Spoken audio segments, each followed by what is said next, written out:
Buenas tardes a todos y todas por participar, por estar acá junto al CLEP, al Centro Latinoamericano de Estudios de Problemáticas Lecheras, y al RENATRE.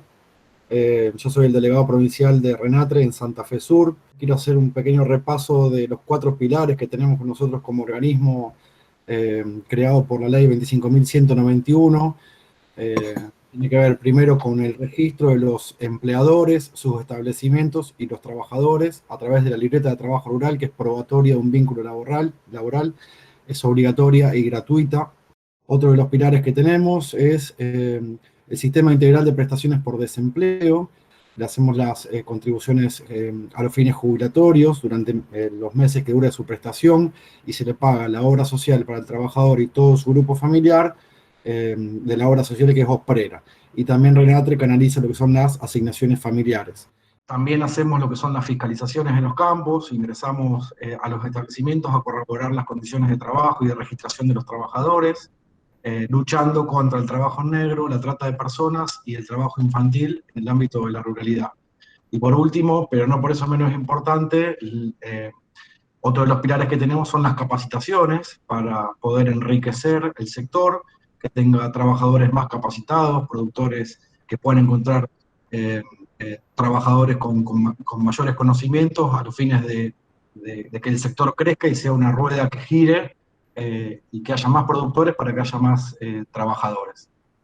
Así que bueno, sin más, le quiero pasar la posta a Pablo Marini, del Centro Latinoamericano de Problemáticas Lecheras, así hace su parte. Muchas gracias a todos y que disfruten la charla. Bueno, buenas tardes. En realidad, muy cortito, es agradecer y disfrutar de este momento. Fundamentalmente agradecer a RENATRE porque ha confiado a Andrés y Romina y Pablo en la posibilidad de que nuestro equipo pueda participar en estas jornadas. Agradecer a todos ustedes en los que tuvieron las 3 primeras reuniones y la de hoy.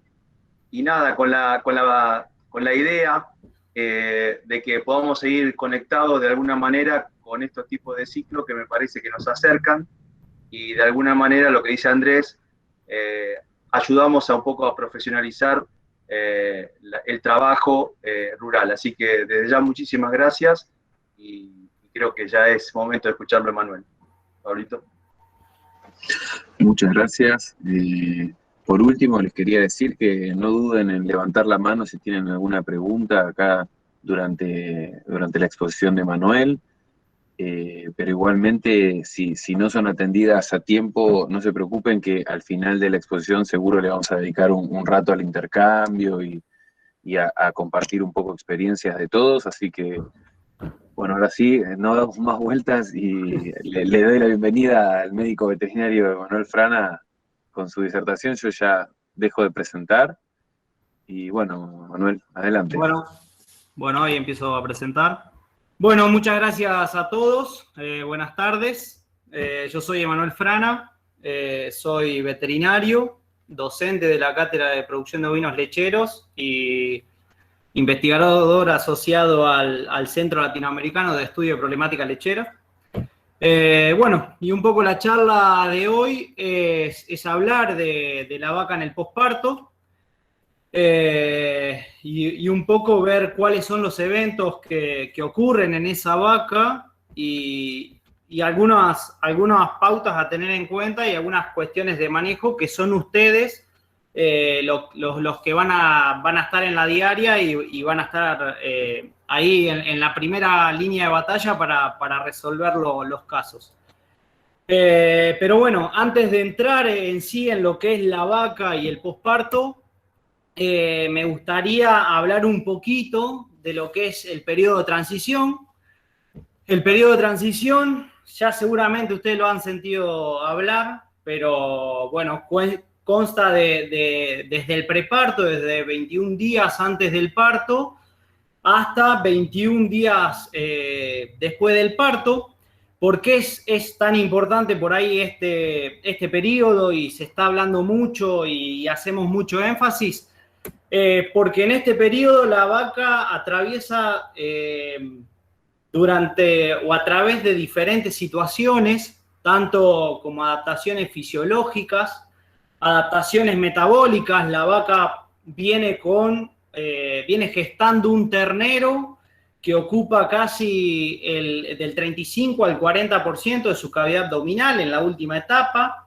Viene de una dieta que es netamente fibrosa y después del parto va a pasar a una dieta que es mucho más concentrada en nutrientes, en energía, y hasta en algunos casos es completamente diferente.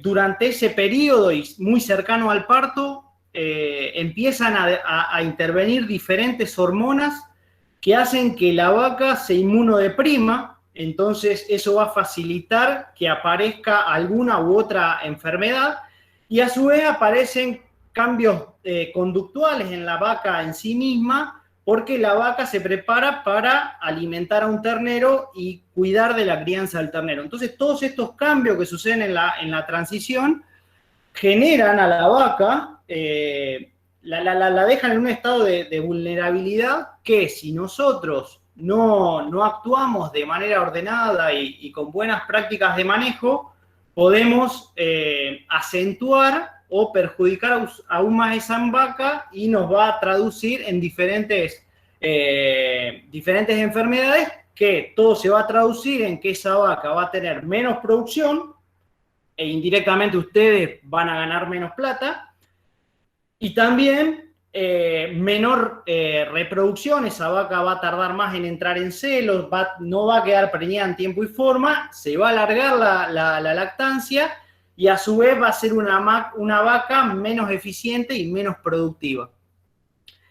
Ya metiendo entonces adentro de lo que es el preparto, dentro de lo que es el preparto y de la etapa del preparto, deberíamos analizar o evaluar el estado corporal a la entrada del preparto. Ahora en lo que es preparto y el parto voy a nombrar solamente algunas cuestiones que después más adelante en la charla la vamos a ir desarrollando con más profundidad. Pero bueno, en sí lo que tendríamos que prestar atención en el preparto es ver con qué condición corporal entra la vaca. La vaca, la condición corporal nos va a decir mucho. Deberíamos evaluarla al secado, que alrededor entre con un estado corporal de 3, 3,5, no pasarse. Vacas muy gordas nos va a traer problemas al parto y en el posparto. Y vacas muy flacas también nos va a traer problemas con respecto a la cetosis y demás enfermedades. En el caso que estemos usando sales aniónicas, es obligatorio medir el pH en orina. Es una manera indirecta de ver cómo están funcionando las sales aniónicas. Evaluar siempre la disponibilidad de comida, la calidad de agua, la cantidad de agua, que el agua esté limpia, que haya sombra, la cantidad de comederos que tenemos en el preparto. Lo ideal es dar buen espacio de comedero. Pensemos en una vaca que está fastidiosa, que está a punto de parir, entonces tiene que estar cómoda comiendo, con comida fresca. Si no, todas estas cosas que nosotros vayamos restringiendo de alguna u otra manera van a hacer estresar a la vaca, y que después, posteriormente, alguna enfermedad nos va a traer en el posparto. Evaluar también el estado de camas. Es decir, generalmente a los lotes de preparto los tenemos encerrados en un piquete, entonces lo ideal sería pasar un rabasto, trabajar esa cama para hacer un colchón cómodo y que la vaca permanezca más tiempo echada, rumiando y descansando. Eso se traduce, y hay bastantes trabajos que vamos a ver más adelante, en que mientras más tiempo descansa la vaca en el preparto y en los primeros días posparto, mayor es la producción de leche que produce. Y después algunas medidas también sanitarias, como realizar la vacunación al momento del secado y al momento del ingreso al preparto, pero más que nada esta vacunación va a estar pensada en generar más inmunidad para que la vaca lo transmita al calostro y generemos un calostro de mejor calidad para nutrir a nuestras terneras, que van a ser nuestras futuras vaquillonas y que va a ser el motorcito que nos va a empujar el tambo hacia adelante. Y por último también hacer un monitoreo de materia fecal. Esto ya lo vamos a ver también más adelante en la charla, pero nos permite evaluar cómo es la dieta, cómo viene la dieta, si es demasiado fibrosa, si estoy bien. La materia fecal nos indica, es un indicador externo del comportamiento interno dentro del rumen de la dieta dentro de la vaca. Entonces, ya lo voy a explicar un poquito más adelante, no me quiero adelantar. Y después después tenemos la etapa del parto. La etapa del parto hay que ser muy cuidadosos en el momento de intervenir. Generalmente lo ideal sería que la vaca para en un lugar más tranquilo, alejado del resto de las vacas que están en preparto. A veces esto es medio imposible, pero sería lo ideal, más que nada por tranquilidad de la vaca. ¿Cuándo intervenir? Esto por ahí requiere un entrenamiento, pero habría que dejar desde que apareció las membranas placentarias y la vaca empezó con trabajo de parto. Lo ideal sería actuar si posterior a 2 horas que la vaca empezó con los pujos, no libera al ternero. Recién ahí es tomar la decisión, siempre tener a mano el número del veterinario y consultar ante cualquier duda al veterinario. Y bueno, y apenas nace, tener los cuidados neonatales, desinfectar el ombligo, hacer que tome calostro dentro de las primeras 6 horas. Bueno, fueron todas cosas que ya se dijeron en charlas anteriores. Y ya entrando netamente en lo que es el posparto, diferentes cuestiones vamos a chequear, entre ellas el estado corporal, ver que no pierda más de 0,5 o 0,75 puntos de estado corporal a los 20, 30 días, revisar vacas entre los 5 y 7 días en el posparto, observar las actitudes, empezar a entender a la vaca y a observar a la vaca en su totalidad, no mirar el rodeo en sí, tener presente la disponibilidad de comida, el agua de bebida, la sombra, la cantidad de comederos, el estado de camas y nuevamente el monitoreo de materia fecal. Todo esto va a hacer que si nosotros controlamos de manera paulatina y nos armamos una rutina, esto se va a traducir en mejor confort de la vaca y que lo va a traducir en mayor producción y en mejor reproducción. Se va a volver más eficiente. Y hay diferentes enfermedades que están todas relacionadas y relacionadas a su vez al manejo.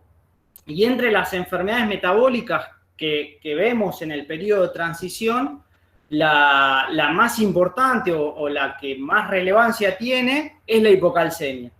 Que a su vez la hipocalcemia es, la forma clínica es la vaca caída o la fiebre de la leche que la vemos, que ocurre posterior al parto, pero una vaca con hipocalcemia, que puede ser subclínica, tiene 6 veces más probabilidad de desarrollar distocia, 3.2 veces más de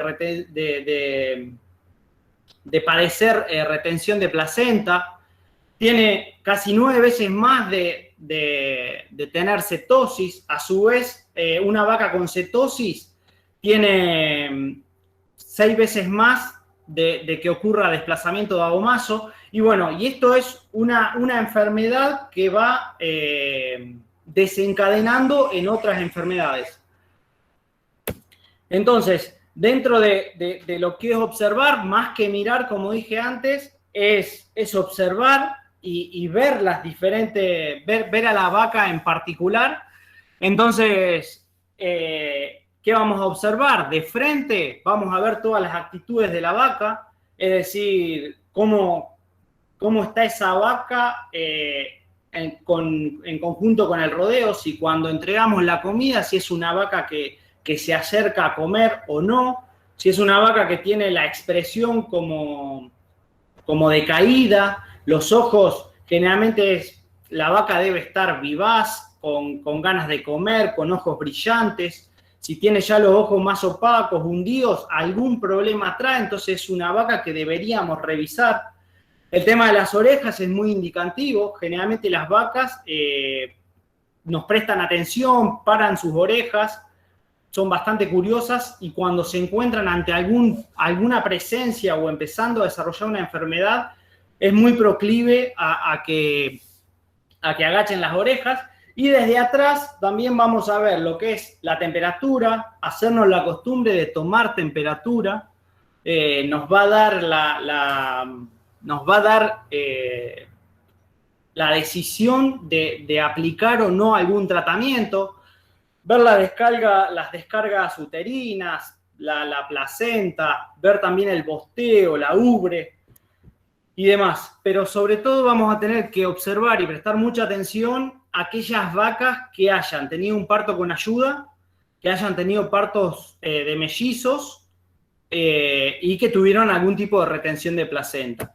Entonces, por ejemplo, no solamente es observar, por ejemplo, fíjense la vaca acá de la izquierda, cómo tiene ya, si uno la nota de entrada, una cara más deprimida, con orejas caídas, lo mismo que la vaca de acá arriba a la derecha, y observar y empezar a registrar. Si no registramos, después es muy difícil tomar una decisión y generar algún cambio. Entonces, por ahí está bueno registrar y también identificar a esas vacas recién paridas.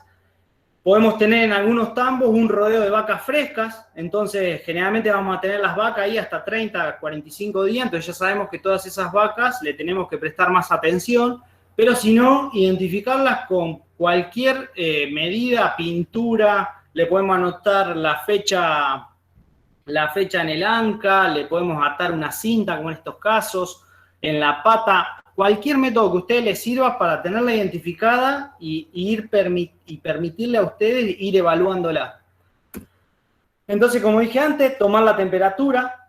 La temperatura normal de la vaca es de 38 a 39.4, ya mayor a 39.4, más de 39.5, ya nos está indicando que hay algún proceso que está aumentando la temperatura, está en un proceso febril la vaca.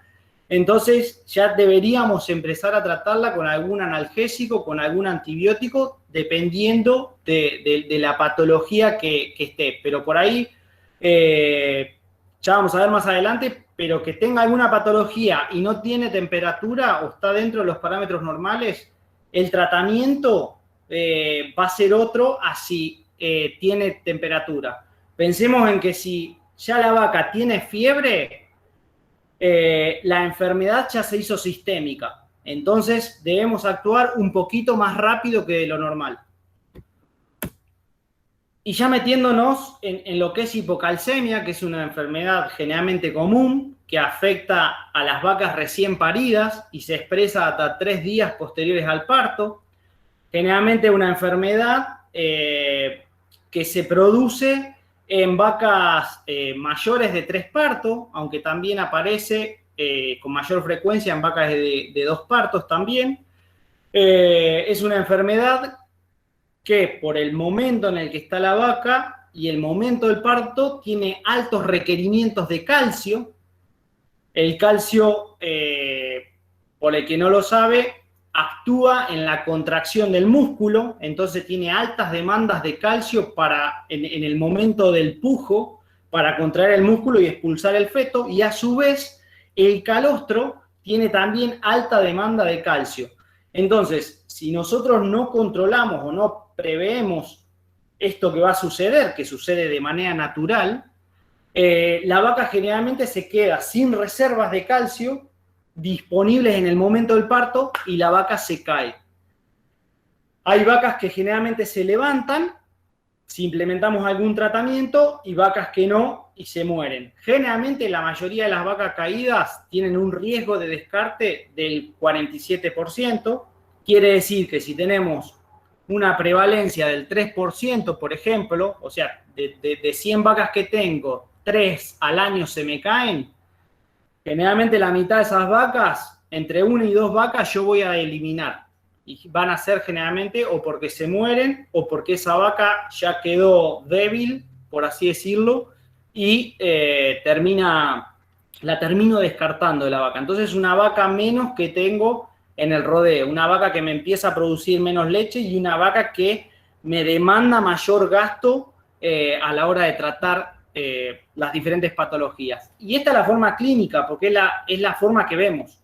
Entonces nosotros apenas vemos esta vaca, ustedes lo deben hacer, si llaman al veterinario, el veterinario le dice, pasale calcio endovenoso.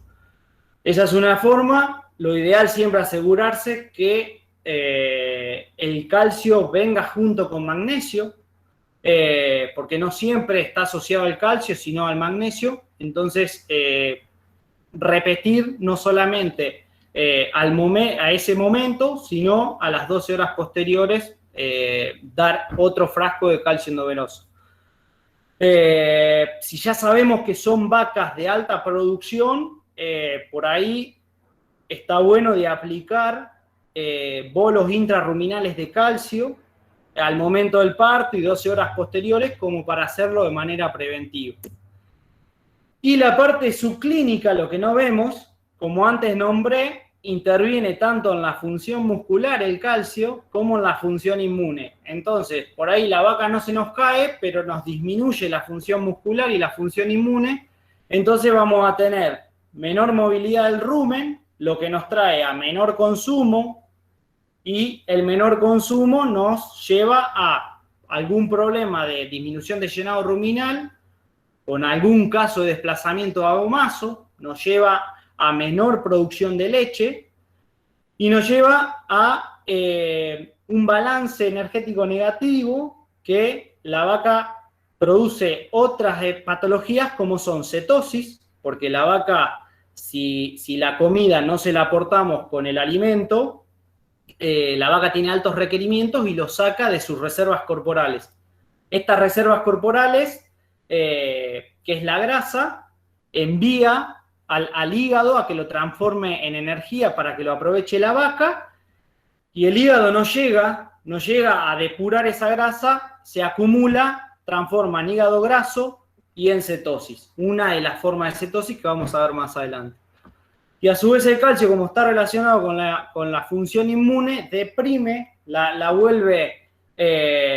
inmunodeprime a la vaca y hace que aparezcan otras enfermedades como mastitis, como retención de placenta, metritis, endometritis, algún caso de distosia, y entre otros.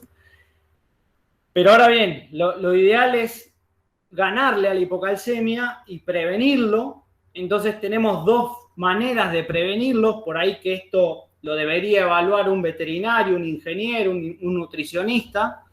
Y las dos maneras que tenemos es, en el preparto, hacer una dieta baja en calcio, que no es tan sencillo de hacer y no siempre se puede, o la forma más efectiva, y por ahí es más cara porque hay que salir a comprar, armar dietas con sales aniónicas. En el caso que armar dietas con sales aniónicas, lo ideal sería medir pH para evaluar cómo están actuando esas sales aniónicas y que ese pH se encuentre entre 6 y 6,5.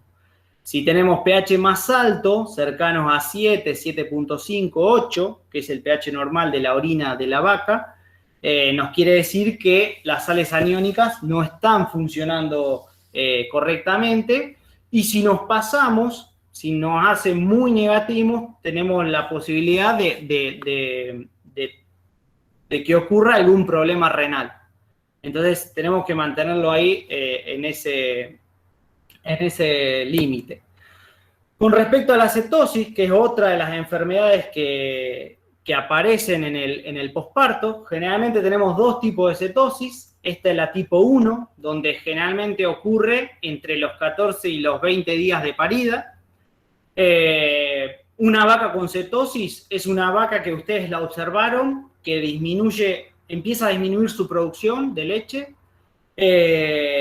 no tiene apetito, cuando ustedes entregan la comida no se acerca a comer, y bueno, se acercan, la empiezan a revisar, toman temperatura, no tiene temperatura. Entonces una de las medidas que vamos a ver más adelante es medir cetosis, medir los cuerpos cetónicos en sangre, y en base a eso tomar decisiones.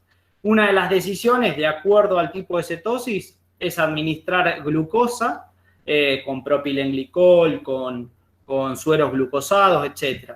Pero principalmente en el tipo 1 se da por causas de la dieta, o porque le estamos brindando en el posparto poco grano, dietas con alta grasa, o la calidad de los forrajes es muy mala, estamos dando pastos duros, pasados, silos mal confeccionados. Entonces, principalmente es manejar la dieta. Manejando la dieta solucionamos este problema. Entonces, más o menos manejar almidones y proteína. Y la cetosis tipo 2 ya viene arrastrando un problema desde el posparto. Es generalmente una vaca gorda que viene con más de un estado corporal de 4 o superior. Y es una vaca que ya tiene tanta grasa que cuando empieza a movilizar grasa ya el hígado está saturado y no responde directamente. Entonces, acá directamente lo que nos queda como para prevenir es manejar las dietas en el preparto. Evaluar también el tipo de vacas cuando secamos, por eso es importante al momento del secado ver el estado corporal y a estas vacas con estado corporal tratar de someterlas a dietas menos energéticas. Y este tipo de cetosis aparece antes de los 14 días de parido. Y generalmente estos casos de cetosis no responden al tratamiento y estas enfermedades también predisponen, como vimos en la diapositiva anterior, a otras enfermedades reproductivas como metritis y endometritis, son predisponentes y a su vez disminuyen los porcentajes de preñez. Entonces, ¿cómo medimos cetosis? Se puede medir tanto en orina como en sangre con este aparatito, que es un medidor de cuerpos cetónicos. Se puede tomar, esto no es caro, y por ahí es una adquisición que está bueno tomarlo. Se toma sangre de la cola y se pone una gota acá en la tirita. Acá en la base de la tirita y nos da un valor. Ese valor que nos da en milimoles de cuerpos cetónicos por litro, nos va, por ejemplo, si es menor a 1.1 del valor, es una vaca que está normal, que no tiene cuerpos cetónicos, entonces esta vaca no habría problemas.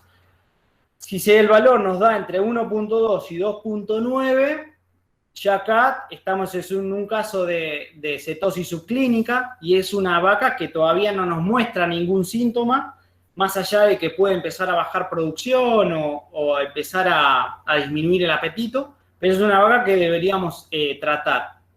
Y lo ideal sería tratar con propilenglicol vía oral. Esto es como si fuese una especie de glucosa que va vía oral y se da por 3 a 5 días. Y después ya tenemos la cetosis clínica, que es la que nosotros observamos, que va a estar esa vaca decaída, que no quiere comer, que bajó su producción, que a su vez se puede caer también. Y nosotros hacemos la prueba y nos da más de 2.9 milimoles por litro. Y acá sí, ya rápido en el momento, hay que pasar un suero glucosado vía endovenoso. Y después seguir el mismo tratamiento que la cetosis subclínica. Después otra de las enfermedades que aparece es la retención de placenta. ¿Y cuándo se considera retención de placenta? Cuando pasaron más de 24 horas y no la expulsó por sí sola. Acá tenemos que tener en cuenta que no hay que tirar de la placenta. Si queremos ayudar, hacemos un pequeño tirón. Si vemos que no sale, cortamos al ras de la vulva y dejamos. Ahí podemos aplicar algún antibiótico o, si estamos cerca al parto, oxitocina, que tiene un periodo por 48 horas que va a actuar después del parto. Pero si no lo dejamos y aplicamos antibiótico, algún ceftiofur, como para que ayude o reduzca la contaminación bacteriana. Pero nunca tirar y hacer fuerza, porque si no vamos a terminar lastimando el útero y y eso va a generar una cicatriz que va a repercutir posteriormente en el próximo ciclo de la vaca. Otra de las técnicas que deberíamos hacer es evaluar las descargas uterinas.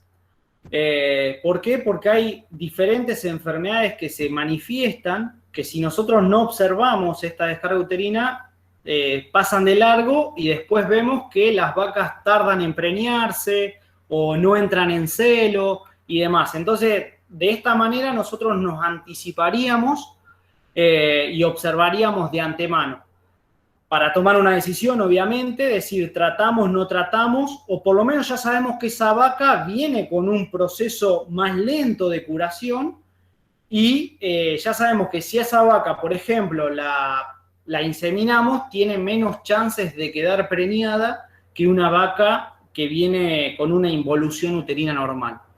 Entonces, para evaluar el flujo vaginal, tenemos varios métodos. Yo me quedé con estos dos, que por ahí son los más prácticos. Uno es el de la derecha, el Metricheck. No sé si alguno lo ha usado, lo usa o lo sintió nombrar. Pero bueno, es un bastón con una punta de goma donde nosotros lo introducimos dentro de la vagina y recolectamos el moco y evaluamos ese moco. El otro método es el método manual, donde con una mano enguantada, con un guante de tacto, con toda la zona perineal limpia y en lo posible desinfectada, introducimos la mano dentro de la vagina y extraemos el moco. Y ahí evaluamos la presencia del moco. Entonces vamos a ver diferentes características del moco. Una es que se lo clasifica de 1 a 3 y es el moco que es típico o el ideal que queremos encontrar, que es el clara de huevo. Es totalmente transparente, es exactamente la clara de huevo. Tiene consistencia elástica. Y después empezamos a encontrar diferentes tipos de flujos ya con algún contenido purulento, hasta podemos encontrar sangre y con presencia de olor a podrido. Entonces, en el caso de un flujo 1, vamos a encontrar que el moco es casi cristalino, con algunos flóculos, algunas estrías de pus. En el flujo 2, casi el 50% va a ser pus, y en el flujo 3 va a ser todo pus. Puede tener sangre, puede tener olor a podrido, puede ser completamente sanguinolento, y ahora vamos a ver algunos tipos que nos va a determinar también, de acuerdo a cuándo hagamos la revisación, el tipo de enfermedad que nos va a presentar. Entonces, dentro de esta revisación vamos a buscar enfermedades propias del aparato reproductor, propias del útero. Entonces, vamos a tener la metritis puerperal, donde la metritis es la inflamación de todo el útero, de todas las capas del útero. Esta generalmente aparece los primeros 20 días posparto, y cuando nosotros hacemos el flujeo, tanto con la mano, con el Metricheck, sale un olor muy fuerte, a podrido, de una coloración amarronada o color sangre ya directamente, y cuando tomamos temperatura tiene más de 39.5 grados de temperatura. Entonces ya acá hay un compromiso general. Y esta vaca hay que tratarla sí o sí, porque si no se compromete la vida de la vaca. En ese mismo periodo, en los primeros 21 días, lo único que diferencia la puerperal de la clínica es que el flujo ya es un flujo más 3, netamente purulento, no tiene presencia de sangre y a su vez la vaca no tiene fiebre. Entonces es una metritis, compromete a todo el útero, pero no avanzó a nivel general. Entonces reciben tratamientos diferentes. Por ejemplo, en la metritis puerperal ya vamos a tratar con antibióticos más específicos, más fuertes. Vamos a aplicar un analgésico, una dipirona, un flunixin. En el caso de la metritis clínica, directamente podemos actuar sobre el útero con algún Metricure, antibióticos intrauterinos, etc. Y la endometritis, que generalmente muy pocos la revisan, aparece después de los 21 días posparto. O sea, ya aparece más retirada hacia el final y es una inflamación del útero, pero solamente de la capa interna, de la mucosa del útero. Y esta también se caracteriza por las mismas características del flujo.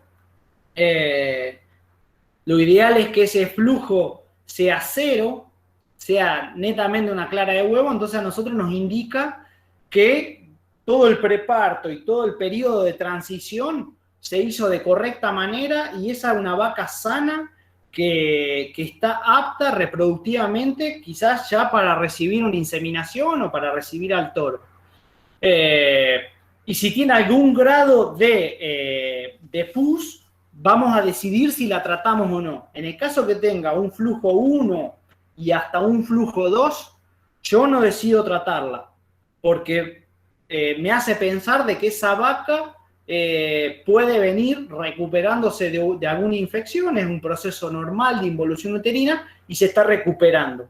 Entonces no decido tratarla. Ahora ya es un flujo 2 más purulento, con olor, o ya un flujo 3 bien purulento, sí ahí tomar la decisión de tratarla.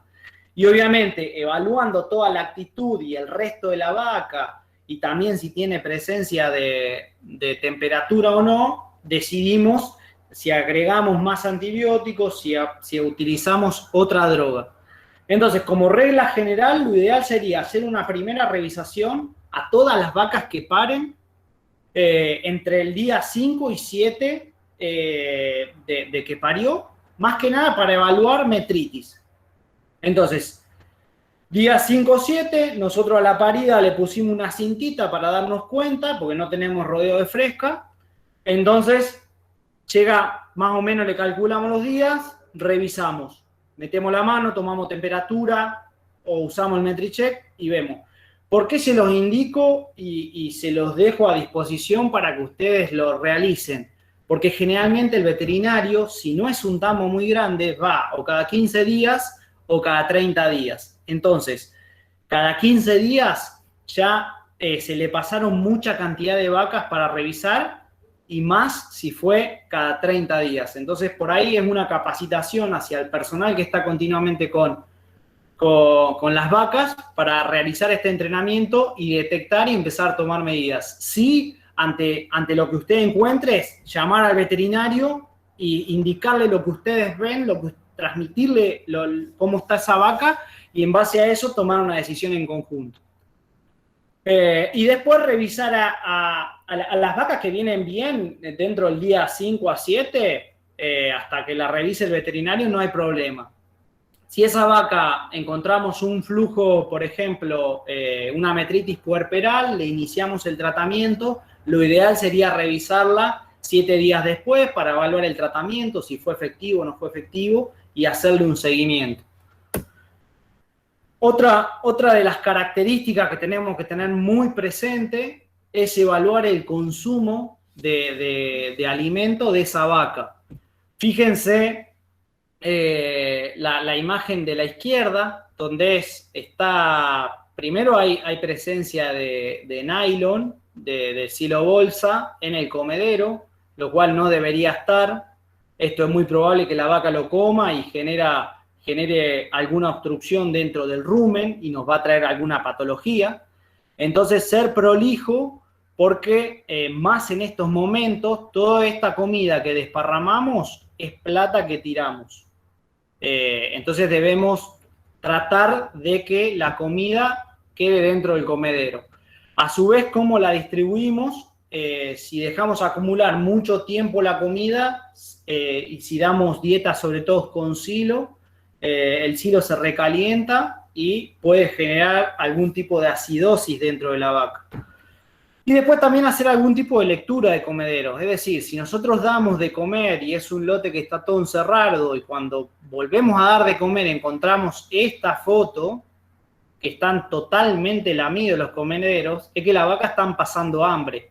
Entonces, esto se traduce directamente en menos leche y si es una vaca recién parida, es una vaca que no llega a cubrir sus requerimientos y es una vaca que va a demorar en entrar al servicio, que va a demorar en reactivar todo su aparato reproductor y a su vez va a predisponer a la aparición de algún tipo de enfermedad, ya sea cetosis, ya sea alguna metritis, etc.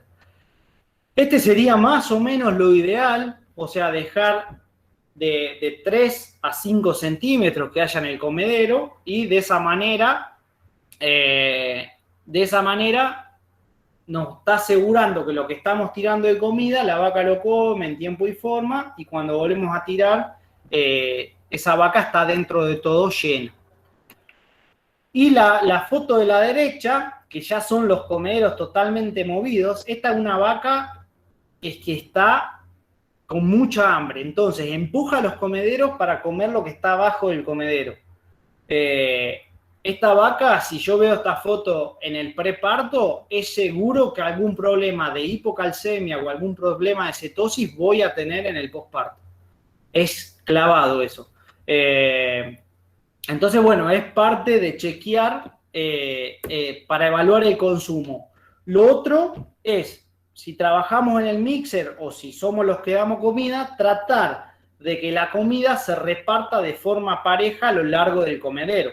Si no, acá vamos a tener, por ejemplo, en esta foto, el grupo de vacas que se entre a comer acá va a comer mucha más cantidad que el grupo de vacas que entre a comer en la otra punta.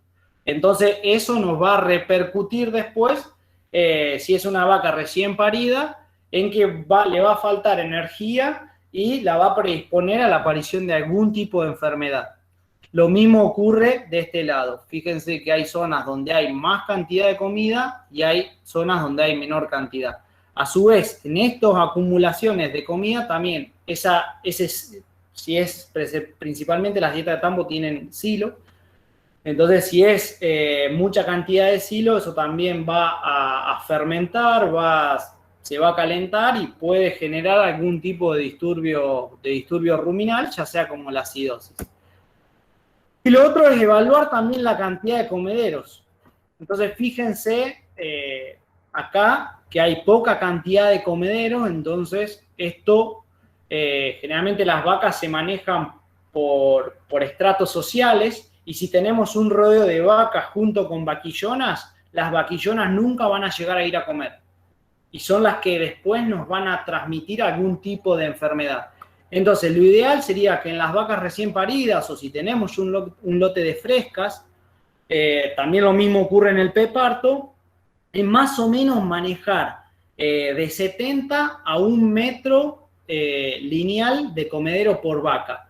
Si los comederos son bastante anchos, aproximadamente más de 80 centímetros de ancho, podemos medir a 50 centímetros de comedero por vaca. Entonces ahí las vacas entran enfrentadas y no habría problema. Pero sí o sí debemos dar buena superficie de comedero para que todas las vacas accedan a comer. Sobre todo tener presente durante el preparto. Después evaluar el estado de camas, como le dije antes, fíjense la foto de acá arriba, es una foto que se observa, imaginemos que el piso es duro, que está después de una lluvia donde quedaron todas las marcas, y lo ideal es una técnica que podemos hacer 2 veces por semana, pasar el rabasto y generar este tipo de camas, donde la vaca va y se acuesta, genera más tiempo de rumia, genera más tiempo de descanso y eso se traduce en más producción de leche. Y ahora vamos a ver por qué. Esto sobre todo hacerlo en rodeos de preparto que están encerrados o en aquellos tambos que tienen todo el rodeo encerrado, sí o sí deberían hacerlo. ¿Y qué pasa con las vacas pastoriles? Bueno, generalmente las vacas pastoriles donde se echan sobre la pastura generalmente es más mullido y bueno, deciden también echarse sobre el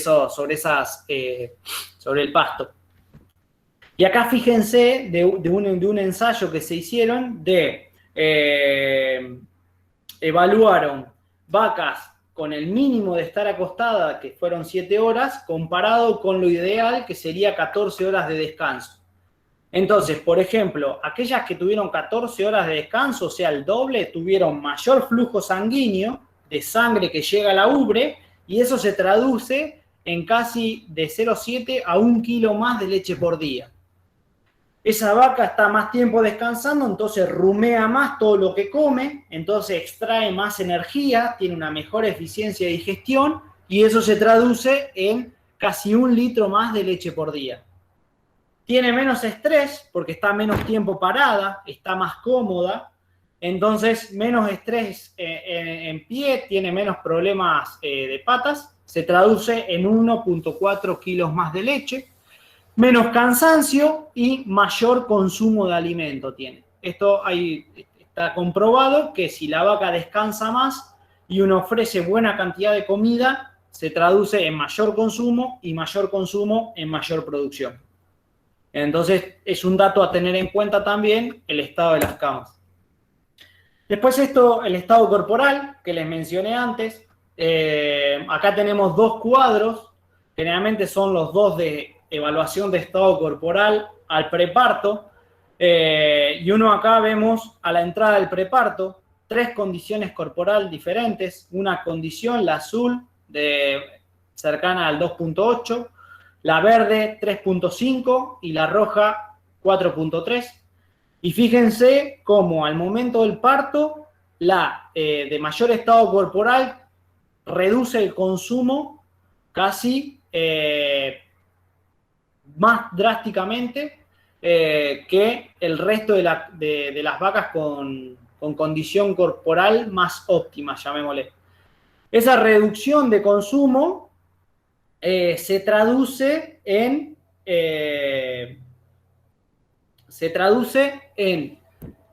menor cantidad de nutrientes ingeridos, que la vaca esos nutrientes los tiene que sacar de otro lado, los saca de las reservas corporales y se traduce en un balance energético negativo de antes del parto, que posteriormente nos va a llevar a una cetosis, si en el caso que damos sales aniónicas, va a consumir menos sales aniónicas, por ejemplo, entonces el balance del calcio va a ser menor y es muy probable que también esa vaca sufra algún grado de hipocalcemia, ya sea clínica o subclínica. Y en el posparto, fíjense que la vaca que tuvo un estado corporal de 3,5, que sería el óptimo, es la que mayor leche produce y esa diferencia en leche se mantiene a lo largo del tiempo. Versus, por ejemplo, el lado opuesto, que es la de condición corporal 4,5 al momento del parto, esa vaca ya entra en un estado de cetosis tipo 2. Entonces ya la producción empieza a ser menor y cae más abruptamente, a su vez que seguramente a esa vaca vamos a tener que gastarle más plata en tratamiento. Y por otro lado, lo que les comenté es el monitoreo de materia fecal. Entonces, acá para hacerla más simple, se las dividí en 4 tipos de consistencia. Una que es una consistencia firme, que esta por ahí podemos encontrar en las vacas secas, donde generalmente comen mucha fibra. Entonces, ese exceso de fibra hace que el alimento se mantenga más tiempo en el rumen y la comida sale más seca. Y el polo opuesto es la consistencia muy blanda. Por ejemplo, los que están pastoreando o en tambos pastoriles generalmente aparecen en esta época con los consumos de avena, de pastos tiernos, que por falta de tener poca fibra, el alimento pasa más rápido por el rumen y eso lleva más cantidad de agua y se elimina. Entonces, lo ideal es tener este tipo de bosta que hace 1 o 2 huequitos en el centro de la bosta. Entonces, esto nos está diciendo que la dieta que nosotros le aportamos está realmente balanceada en fibra, proteína y energía, y se aprovechan dentro de todo de manera pareja todos los nutrientes. Entonces, este es el tipo de bosta que nosotros queremos tener y que queremos tener tanto en preparto como en la lactancia en general. Si encontramos en el campo mucha cantidad de esta consistencia firme, quiere decir que a esa dieta le falta un poco de concentrado. Habría que hablar con el encargado veterinario, ingeniero, nutricionista del establecimiento para que evalúe la dieta y decir, che, mirá, faltaría más concentrado para aumentar. Si encontramos el polo opuesto, como puede suceder en esta época, como mencioné antes, por el alto consumo de verdeo, lo ideal sería darle fibra, darle un rollo, aumentar la cantidad de silo para estabilizar la dieta y hacer que todo ese alimento tarde más tiempo, se digiera, esté más tiempo dentro del rumen, tenga un mejor proceso de digestión y eso se va a traducir en mayor producción de leche. Y un poco resumiendo, perdón, el otro tema, agua de bebida y sombra muy importante durante el verano para combatir el estrés calórico, y agua, siempre tratar de que las vacas tomen agua limpia. Fíjense esta foto, con suerte llega a tomar si el nivel está en la superficie, si no, no llega a tomar. Entonces, esto, si es una vaca recién parida donde pasa y va a apoyar toda la ubre, es seguramente que va a terminar en una mastitis. A su vez, agua fresca y limpia estimula a su vez el consumo de alimento y eso se traduce, como vimos antes, en mayor producción de leche. Y bueno, y por último, y para tratar de resumir y relacionarlo con la preñez y con los estados reproductivos, un cuadro donde muestra diferentes problemas de salud o estado de salud con la preñez a su primera inseminación. Entonces, fíjense que una vaca sana a su primera inseminación más o menos está en el 51% de preñez. O sea, el 50% de las vacas sanas se va a preñar.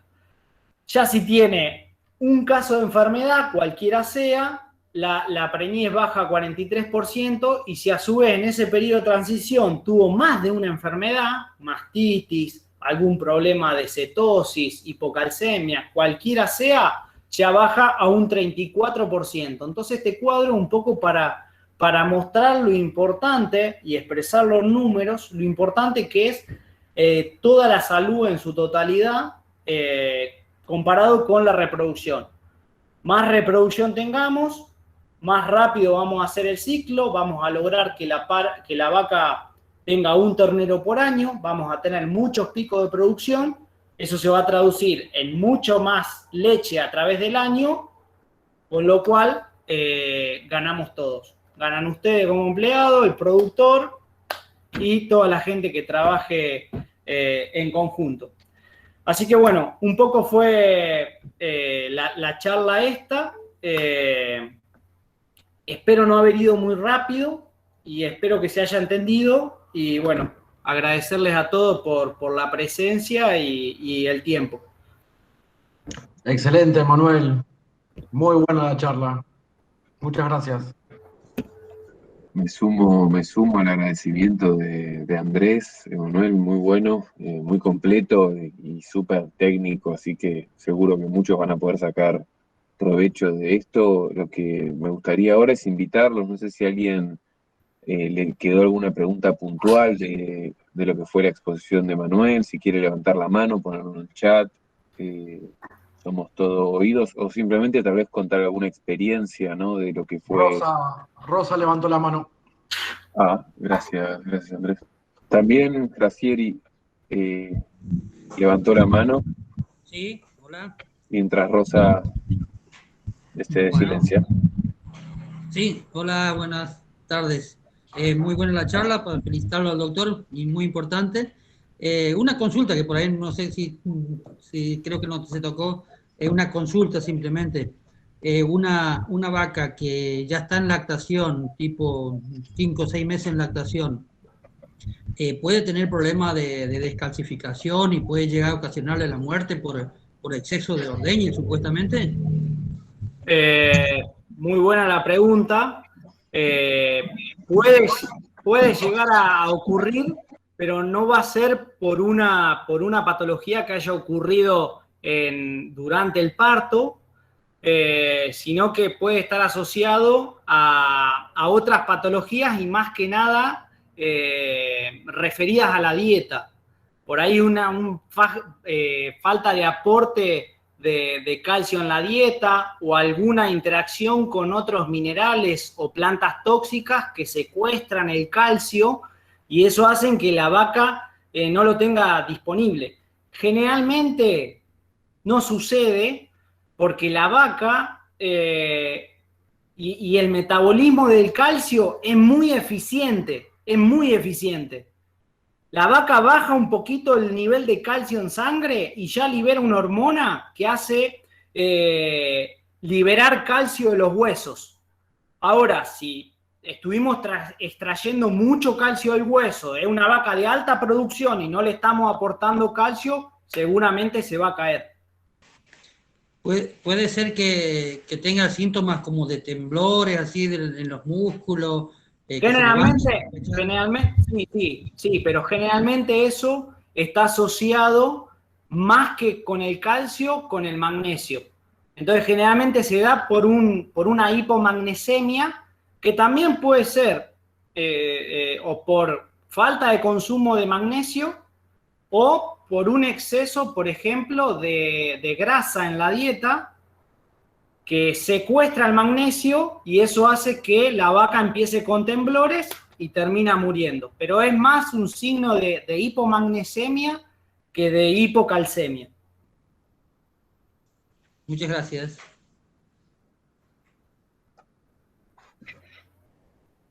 ¿Alguna pregunta más? Rosa no apareció, así que pregunto si alguna consulta más. Rosa. Ahí está. No, la pregunta era por la asistencia. Si querés, Rosa, y los invitamos a todos a poner su nombre, apellido, quil o quit, en el chat, si quieren, para que el chat quede grabado y bueno, para controlar también la asistencia y contribuir a esa parte, buenísimo. También si son trabajadores, si son empleadores, si son productores, profesores, estudiantes, etcétera, también pueden ponerlo en el chat.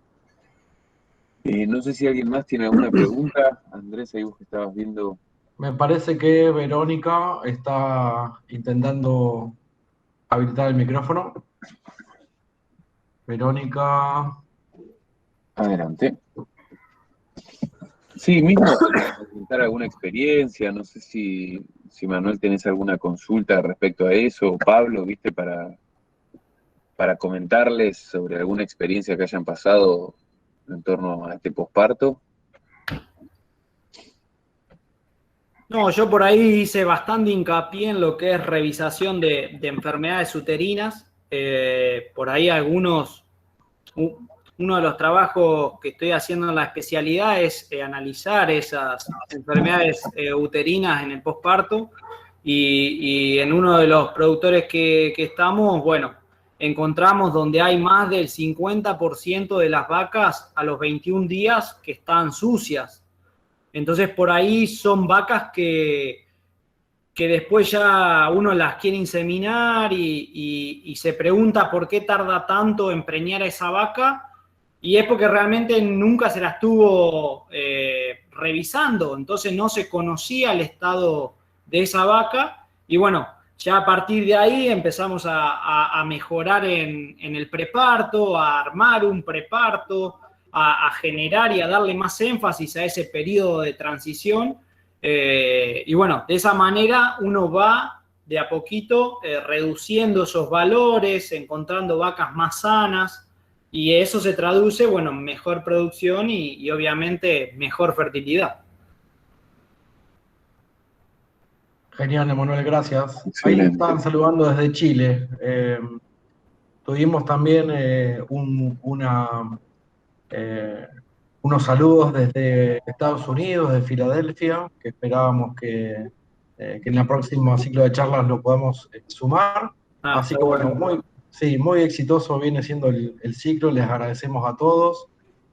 No sé si alguno tiene que hacer algún aporte más. Yo vengo vigilando el chat, están todos poniendo sus datos, así que si pasó alguna pregunta. No, creo que no, Pablo. Se me pasó la parte, no había ninguna pregunta. Están ahí felicitándote por la charla, pero bueno, si no hay ninguna consulta, igualmente la charla va a estar subida al canal de YouTube de Renatre y podemos, si querés, Emanuel, dejar tu contacto Eso. ahí en el chat por si Dale, alguien quiere dale, hacer yo alguna lo escribo consulta. ahora. Genial.